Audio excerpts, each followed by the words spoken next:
Hey coucou, c'est Sandrine, bienvenue dans cette vidéo dans laquelle nous allons réaliser un calendrier de l'Avent. Et oui, c'est la saison. Alors, le calendrier de l'Avent que nous allons réaliser est juste derrière moi. Voilà, il ressemble à ça. Il y a plein de petites boîtes. Oups, c'est pas le calendrier Kinder. Attendez, je vais faire mieux.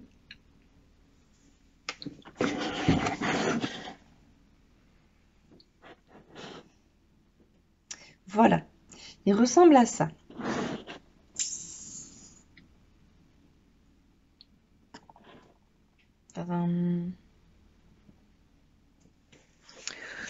Bien. Donc c'est un calendrier de l'Avent que j'ai réalisé pour ma fille. Et j'ai fait des boîtes de diverses tailles pour pouvoir mettre des petits cadeaux. Bah, il y a des lumières, il y a un petit bonhomme que j'ai acheté chez Action. Tout est de Action, de toute façon, le matériel. Et voilà, nous allons le réaliser ensemble. À tout de suite. Alors, on va démarrer à faire une petite boîte. Donc, vous prenez un papier blanc ou n'importe quelle couleur, assez épais. Hein, moi, c'est du 220 grammes pour que ça tienne bien quand même. Hein. Donc, c'est du A4. On va commencer par le couper à la bonne grandeur. Donc, pour avoir au final un papier de 21 sur 28. Donc, le 21, on ne touche pas. On va couper à 28 cm sur le 29,7. Voilà, ça c'est fait. Étape suivante, on va marquer les plis. Alors, sur les 28 cm, on commence par faire un pli à 2 cm.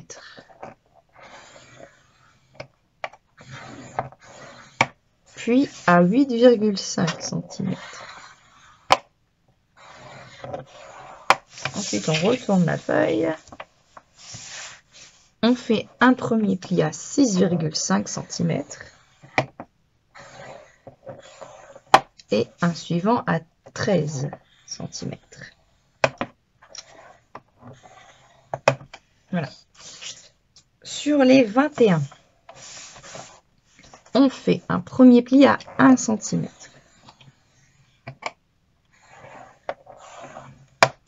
Et un suivant à 7,5 cm.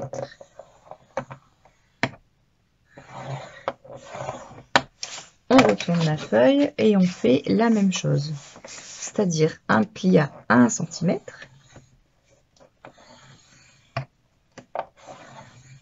Et un second à 7,5 cm.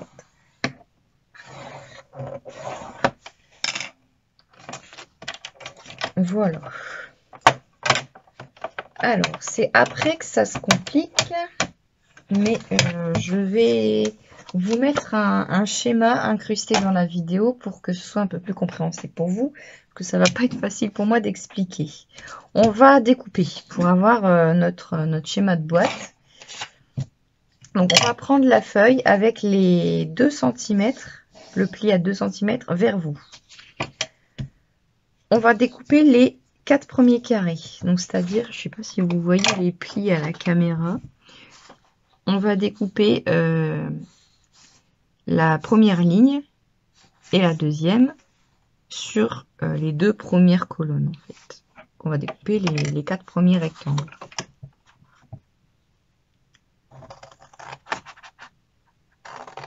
Hop.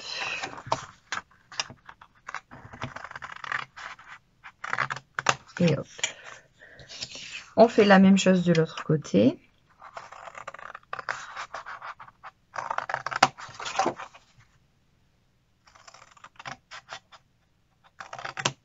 Voilà.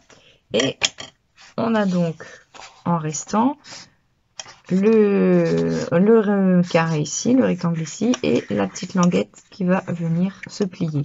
Et ça, en fait, ça va être la fermeture de notre boîte. Okay.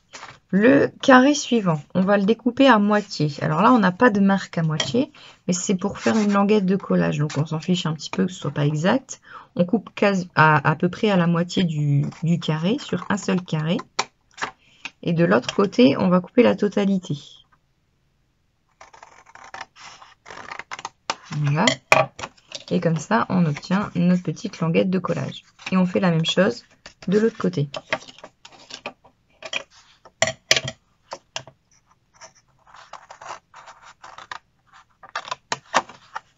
La moitié et la totalité.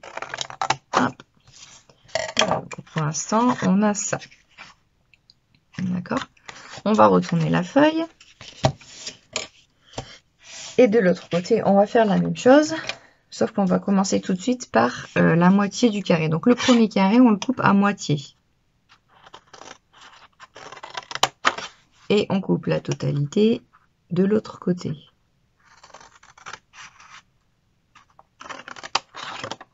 Voilà, toujours pour faire nos languettes de collage. Et on fait la même chose de l'autre côté. On coupe à moitié. Et on coupe en totalité. Et on obtient le gabarit, le patron de la boîte. Voilà.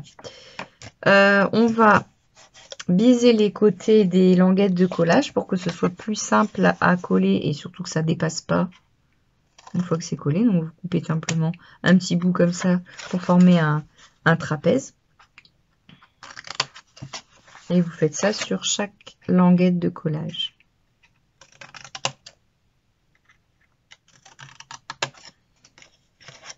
Les deux là, les petites ici.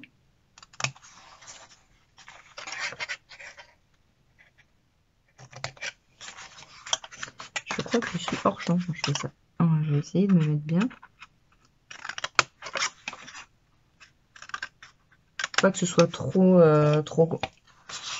coupé non plus. Il faut avoir quand même assez de marge pour coller correctement. C'est juste pour pas que ça dépasse.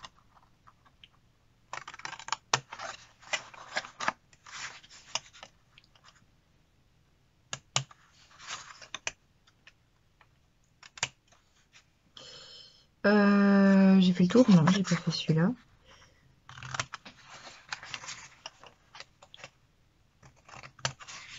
Voilà, j'ai fait le tour. Tout ça.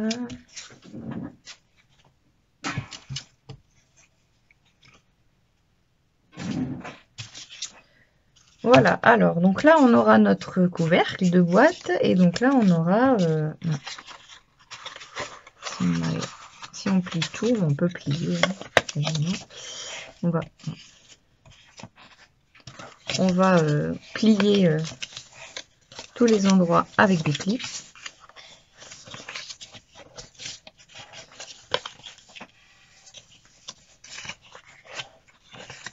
Voilà.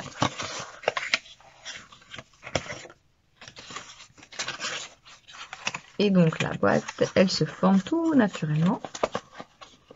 Donc là, vous voyez, vous avez les languettes de collage qui vont venir se coller comme ça. Et ensuite, les deux petites au-dessus qui vont venir les maintenir.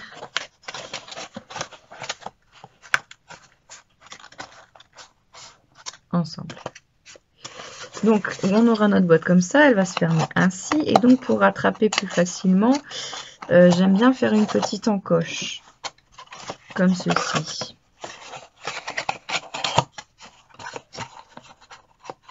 Là.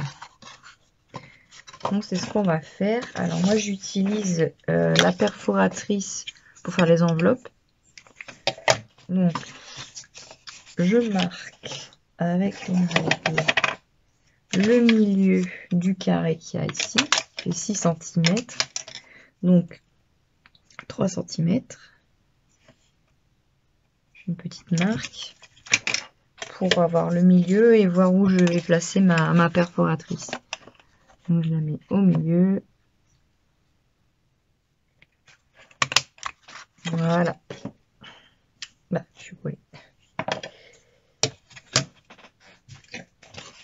Et voilà, comme ça, j'ai ma petite encoche pour attraper le couvercle. Surtout que mon calendrier de l'Avent est destiné à ma fille qui aura 21 mois. Donc ça sera plus simple pour elle pour attraper le petit couvercle si elle veut les ouvrir elle-même. Donc maintenant on va coller. notre boîte. Alors, pour les deux petites languettes ici, elles font donc 1 cm, je mets du double face. Et sur les grosses languettes de collage ici, je mets de la colle. Pourquoi? Parce qu'en fait, à ce niveau-là, on va devoir bien placer le papier de sorte que les arêtes correspondent. Et si on met du double face tout de suite, si on se loupe, c'est terminé. Ça se décollera très difficilement.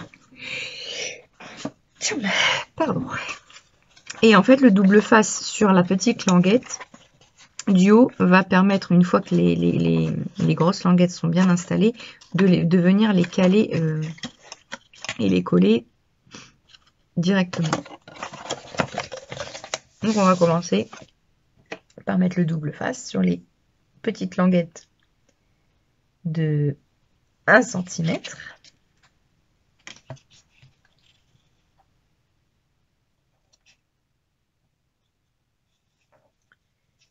Hop.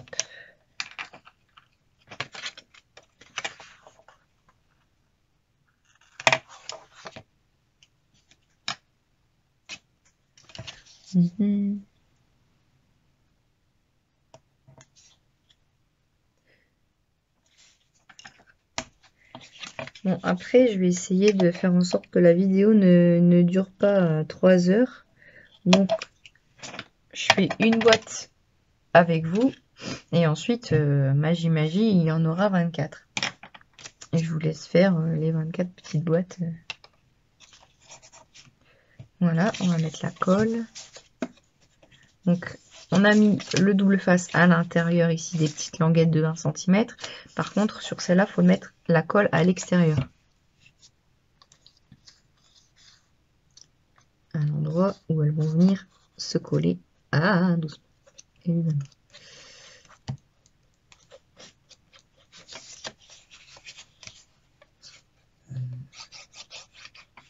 Voilà, pareil de l'autre côté.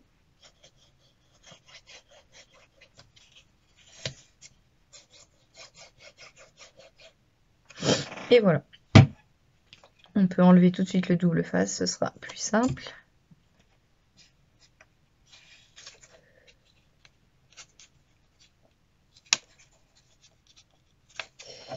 Oh, allez, viens avec moi, ça y est.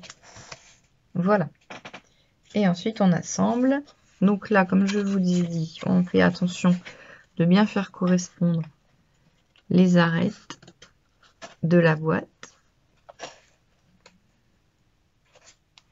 De chaque côté. Je ne sais pas si vous voyez ce que je suis en train de faire. C'est pas facile de montrer en même temps à la caméra. Et une fois que vous êtes bien en place, vous rabattez la petite languette du dessus. Et comme ça vous maintient correctement. Pareil de l'autre côté, on fait bien correspondre.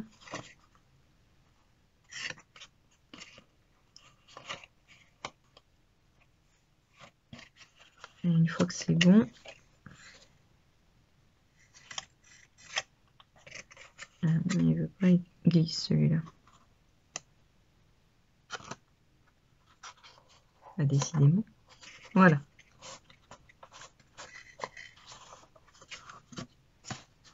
Ah, c'est parce que j'avais mis trop de colle à celui-là. Voilà. Du coup, ça glisse. Donc, moi, ce que je fais, c'est qu'après, je prends mon plioir et je viens bien appuyer. Ça colle bien. De l'autre côté, pareil.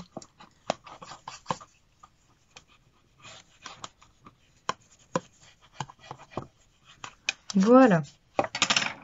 Et voilà, notre petite boîte est prête. On attend un petit peu que ça sèche et on fera la déco après. En attendant, on en a 24 à faire. C'est génial.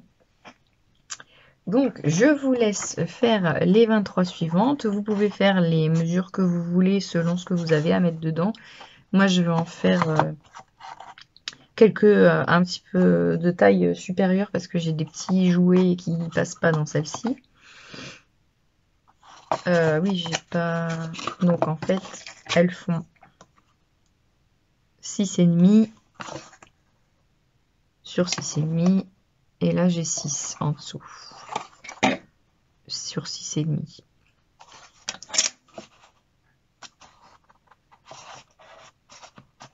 Donc, la plupart des petits jouets que j'ai à mettre dedans passent. Mais il y en a certains qui sont trop grands.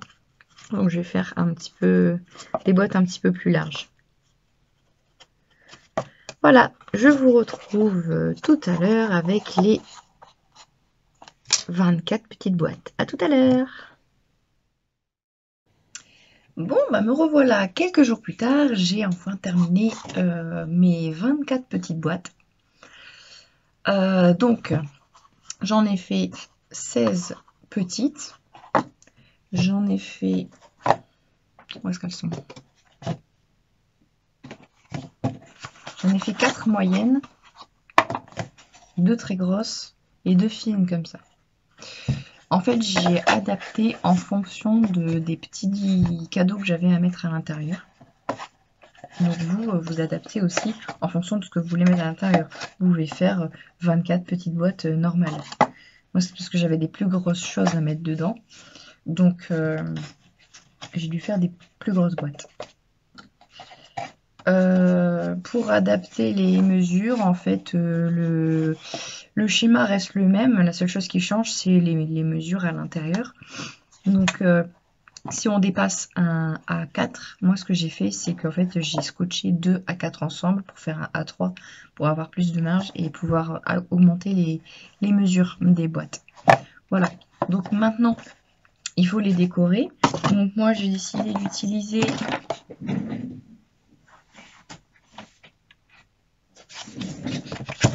ce bloc là de chez Action, des blocs de Noël de cette année.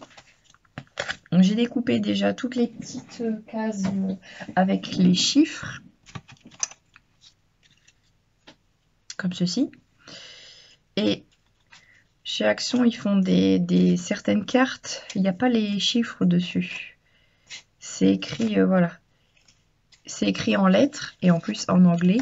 Donc en fait, j'ai ajouté le chiffre en supplément. Parce que, bon, là, ma fille est trop petite pour lire les chiffres pour l'instant. Mais j'aimerais bien que ce soit un calendrier qui dure quand même plusieurs années. Et les numéros en lettres, elle va pas être là de les lire. Et en plus, c'est en anglais. Donc c'est encore pire. Donc j'ai décidé de mettre les chiffres en supplément. Voilà. Donc, ce qu'il faut faire, c'est mesurer. Donc, si toutes vos boîtes sont pareilles, tout est bien. Il suffit de mesurer les 6 faces du cube que vous avez fait. Vous enlevez un demi-centimètre à chaque fois pour que ça passe bien. Vous coupez des petits bouts de feuilles décoratives. J'ai commencé déjà à découper les petits morceaux. Voilà, les petits morceaux de chaque couleur. Voilà. Et puis vous collez sur vos boîtes. Alors, je vais vous montrer, j'en ai déjà fait 2. Zop. Voilà, il reste juste cette face-là à faire. Je vais vous montrer celle-ci. Donc, le numéro 1, par exemple. Donc, en fait, il faut toujours avoir à l'idée de la façon dont vous allez coller vos boîtes sur votre support. Et la façon dont elles vont s'ouvrir. Parce que pour le chiffre, par exemple, il faut que ce soit à l'endroit. Donc, il faut pouvoir les ouvrir facilement avec le cadeau à l'intérieur. Et si vous avez un motif sur le papier déco, il faut faire attention de le mettre dans le bon sens. Là, il n'y a pas de problème, il n'y a pas de sens. Donc voilà, toujours avoir à l'esprit la façon dont la boîte va se trouver, de quelle façon la boîte va être collée et comment on va l'ouvrir. Moi, je vais les mettre de cette façon pour que ce soit ouvert comme ça. Donc elles vont être collées. À l'heure actuelle, je ne sais pas encore comment je vais les coller. J'ai pas encore trouvé l'idée. Donc si je les mets comme ça ou comme ça, je ne sais pas. Donc voilà. Donc on va faire ça. On va coller. On va accélérer un petit peu le mouvement. Je vais vous montrer quelques boîtes. Et ensuite, on reviendra pour faire la structure. Voilà.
Et voilà, ma boîte numéro 3 est terminée.